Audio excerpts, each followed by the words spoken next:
Hello, I'm James Morrow, and thank you for joining me for Busting the Narrative. So, who am I and what are we doing here? Well, I'm an American who has lived in Sydney, Australia for 20 years.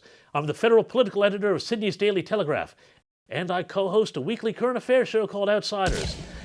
And as far back as I can remember, I have always been fascinated by the news. What makes it, what makes the news, and what doesn't get covered. That's why I reckon one of the most important stories right now is the American economy, and specifically, inflation. Now, it sounds dull compared to Afghanistan or the pandemic, but for working people, it's a lot more of an immediate problem. Last week, the U.S. Labor Department reported that inflation rose by 5.4% over the previous year, the fastest it has since 2008. 2 days later, it also announced that wages rose by just 4%.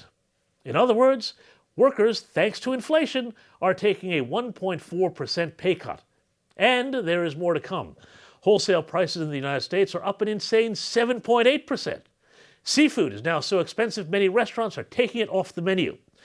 Gas prices are up 40% since January, and it is so bad that the Biden administration has asked OPEC to boost production just months after blocking the Keystone Pipeline. Oh, and one more thing. The Biden administration is also pumping trillions of dollars more into the U.S. economy, magicking up money out of nowhere, degrading purchasing power, forcing prices to rise even higher. On the political front, setting aside economics, the party that's in power, good or bad, they accept the blame or the credit when things don't go quite right. And as you said, inflation right now is as high as it's been in 13 years. This has Democrats spinning furiously, along with many of their mates in the media, telling Americans that rising prices are a good thing. There's your narrative for you. One news outlet even claimed the higher prices were good because they would lead to higher wages.